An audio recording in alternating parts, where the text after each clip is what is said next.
அவனுடைய இரும்பு கவசத்தில் எல்லாத்துலேயும் அவன் கண்ணு மட்டும்தான் தெரியும். அந்த கண்ணுக்குள்ளே போய் அடிச்சுது. அடித்தானையா தாவீது அப்படின்னு ஒரு பாடல் உண்டு. அந்த கோலியாத்தை என்ன செய்தான்? ஒத்த அடியில் கண்ணில் அடித்தான். எல்லாரும் விழுந்தா என்ன செய்வாங்க? முன்னால் தானே விழுவாங்க, இல்லை பின்னால் விழுவாங்க, அப்படி தானே? இவன் அடித்த மாத்திரத்தில் இவன் என்ன செய்தான்? அப்படியே குப்புற விழுந்துட்டான். அப்படியே என்ன செய்தான்? குப்புற விழுந்துட்டான். விழுந்தவனால எழும்ப முடியலை. இவன் போனான். கையில் எந்த பயிற்சிக்கான பட்டயமும் கிடையாது, எந்த கிடமும் கிடையாது. அவன் பட்டயத்தையே எடுத்து அவன் தலையை வெட்டி 25 மைல் எங்கே யுத்த சமவெளியில் எங்கே நடந்தது? யுத்தம் நடந்த இடம் எது? ஒரே மனுஷன் யுத்தத்துக்காக நின்ன இடத்துல இருந்து 25 மைல் தூரத்தில் அந்த தலை சரியான வெயிட்டு. தலை மட்டுமே எத்தனையோ கிலோன்னு சொல்லுவாங்க, நான் மறந்துட்டேன். ஆனால் அந்த தலையினுடைய தூக்கிட்டு வந்து ராஜாவோட எருசலேமில் ராஜாவாக இருக்கிற சவுல் கையில் என்ன செய்கிறான்? கோலியாத்தினுடைய தலை எனக்கு கொடுக்கப்பட்டிருக்கிறது. இதுதான் கோலியாத்து.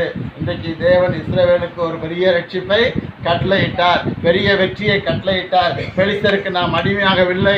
தேவன் மறுவருக்கே இந்த பூமி முழுவதும் அடிமையாக இருக்க வேண்டும், தேவன் ஒருவரையே சேவிக்க வேண்டும் என்று சொல்லி நம்முடைய தேவன் தான் இஸ்ரவேலின் தேவன், வானத்தையும் பூமியையும் உண்டாக்கின தேவன் என்பதை அந்த ராஜாவுக்கும் அங்கே இருக்கிற ஜனங்களுக்கும் தேவன் வெற்றியை தாவீதுக்கு கொடுத்ததன் மூலமாக அங்கு விளங்க பண்ணினார். அல்லேலூயா, அல்லேலூயா.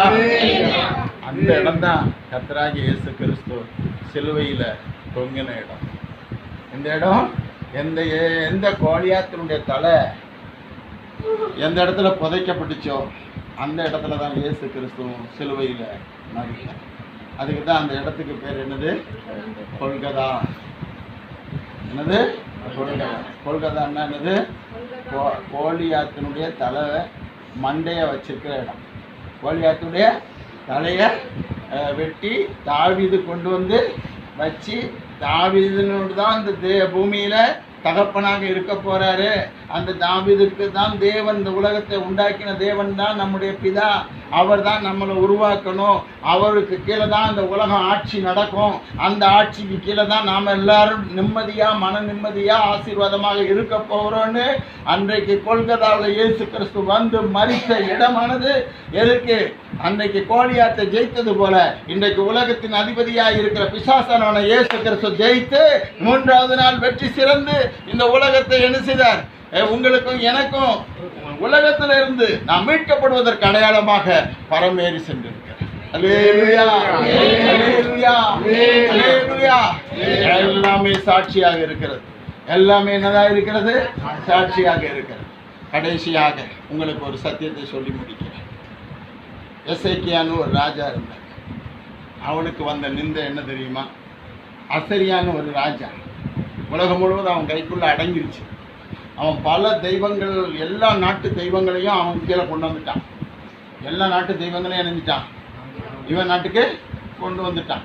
ஒவ்வொரு நாட்டில் உள்ள தெய்வம் எந்தெந்த நாட்டிலலாம் எவன் என்னென்ன தெய்வங்களை வணங்குறாங்களோ அத்தனை நாட்டு தெய்வத்தையும் கொண்டு வந்து எல்லாத்தையும் இணைஞ்சிட்டாங்க.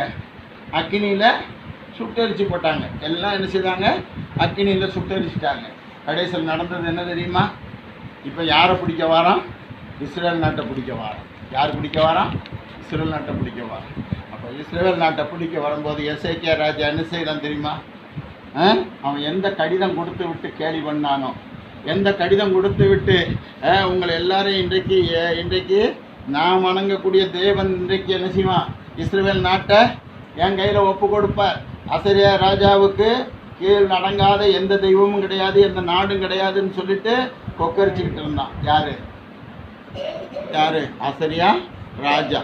அவன் அனுப்பின ரப்சாக்கேன்னு சொல்லக்கூடிய அவனுடைய துணை அதிபதியாக இருக்கிறவன் எப்படி வந்து ஒரு கடிதத்தையும் அங்கே கொடுத்துட்டு போனான். உன் தெய்வம் உன்னை காப்பாற்றுமோ, இஸ்ரவேலின் தெய்வம் உன்னை காப்பாற்றுமோ, உன்னை காப்பாற்றாது. எசேக்கியா சொல்கிறத நம்பாதீங்க, அவன் சொல்கிறபடியே இல்லை, இந்த எருசலேம் எங்கள் கையில் வந்து அகப்படும் அப்படின்னு சொல்லும்போது அவன் கொடுத்து அனுப்பின அந்த கடிதத்தை என்ன செய்தான்?